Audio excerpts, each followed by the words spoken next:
Every year, the Department of Education or DepEd launches Brigada Eskwela with great optimism, calling on communities to come together in the spirit of bayanihan to prepare schools for the incoming academic year.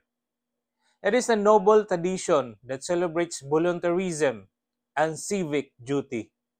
But behind the colorful murals, swept hallways, and the painted classrooms lies a troubling contradiction that teachers and school heads are forced to navigate quietly and uneasily.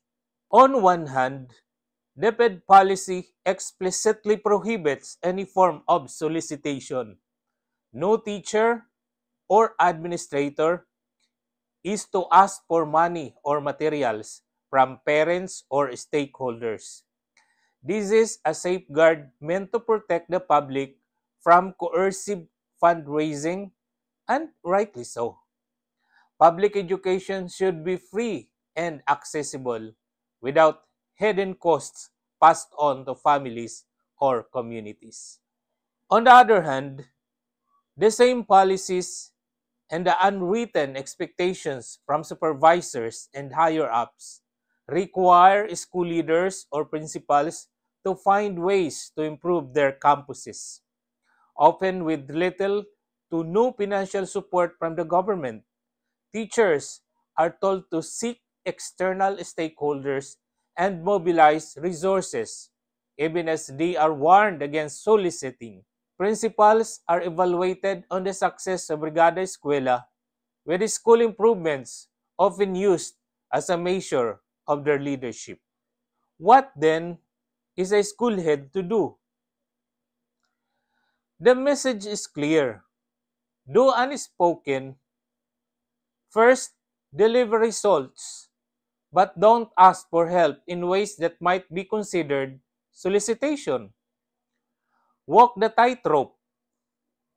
Work the system. Just don't get caught.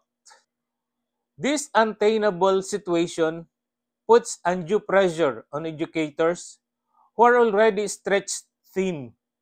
It blurs ethical lines, exposes them to risk of sanctions, and most of all, distracts from their true role, educating children, not fundraising for paint and cement.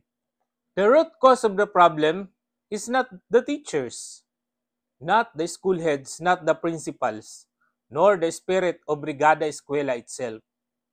The real issue is the chronic underfunding of public schools. Many campuses lack the basic resources to function properly, and instead of increasing the maintenance and other operating expenses or MOE budget, the system shifts the burden to local communities and to those already within the system. If DepEd truly wants to preserve the essence of Brigada Eskwela, it must reconcile its policies with reality. Clear, consistent guidelines must be issued, distinguishing ethical partnerships from prohibited solicitation. Training should be provided for school leaders on how to engage stakeholders without crossing the lines. Most importantly, the government must fulfill its mandate to fund public education adequately so that volunteerism is a choice, not a necessity born of desperation. Brigada Eskwela was never meant to be a cover for government shortfalls. Let us restore it for what it was meant to be, a celebration of community, not a silent cry for help.